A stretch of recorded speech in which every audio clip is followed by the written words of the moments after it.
بیوی کو جب پتہ چلا تو وہ اکثر گندی نظر آنے والے دیوار کے بارے میں مجھ سے شکایت کرتی۔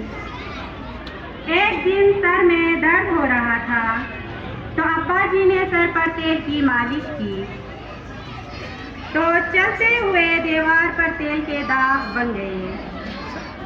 یہ دیکھ کر میری بیوی چیخ اٹھی اور میں نے بھی غصے میں اپنے والد کو ڈانٹ دیا اور ان سے بدتمیزی سے بات کی۔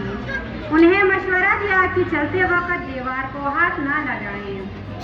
وہ بہت غمگین نظر آئے۔ مجھے اپنے رویے پر شرمندگی بھی محسوس ہوئی مگر ان سے کچھ نہ کہا۔ ابا جی نے چلتے ہوئے دیوار کو پکڑنا چھوڑ دیا اور ایک دن وہ گر پڑے۔ وہ بسترے سے جا لگے جو ان کے لیے بستر مت بن گیا اور کچھ ہی دنوں میں ہم سے رخصت ہو گئے۔ میں نے اپنے دل میں ایسا تجربہ محسوس کیا اور میں ان کے تاثرات کو کبھی فراموش نہیں کر سکا اور اس کے فوراً بعد اپنے آپ کو ان کی موت کے لیے خود کو معاف نہیں کر پاتا ہوں۔ کچھ دیر بعد ہم اپنے گھر کو پینٹ کر رہے ہیں۔ جو پینٹر آیا تھا میرا بیٹا جو اپنے دادا سے پیار کرتا تھا، اس نے مصوروں کو دادا کے انگلیوں کے نشانات صاف کرنے اور ان کے علاقوں کو پینٹ کرنے کی اجازت نہ دی۔ پینٹر بہت اچھے اور جدت پسند تھے۔ انہوں نے اسے یقین دلایا کہ وہ میرے والد کے ہینڈ پرنٹس کو نہیں ہٹائیں گے بلکہ ان نشانات کے گرد ایک خوبصورت دائرہ بنائیں گے اور ایک منفرد ڈیزائن بنائیں گے۔ اس کے بعد یہ سلسلہ جاری رہا۔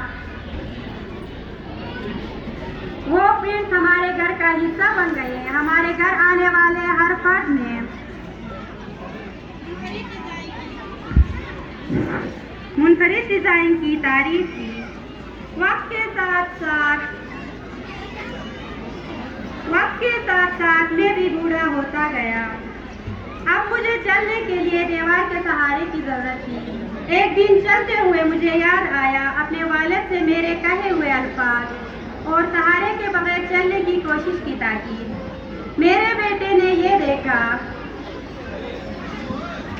اور فوراً میرے پاس آیا اور چلتے ہوئے مجھے دیوار کا سہارا لینے کو کہا، اس خدشے کا اظہار کرتے ہوئے کہ میں نے سہارے کے بغیر گر سکتا ہوں۔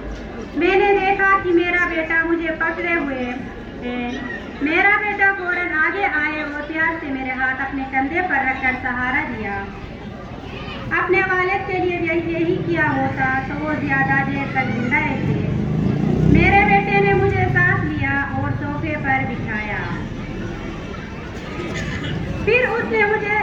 پھر اس نے مجھے دکھانے کے لیے اپنے ڈرائنگ بک نکالی۔ اس کی استانی نے اس کی ڈرائنگ کی تعریف کی تھی اور اس کو بہتر ریمارک دیے تھے۔ خاکہ دیوار پر میرے والد کے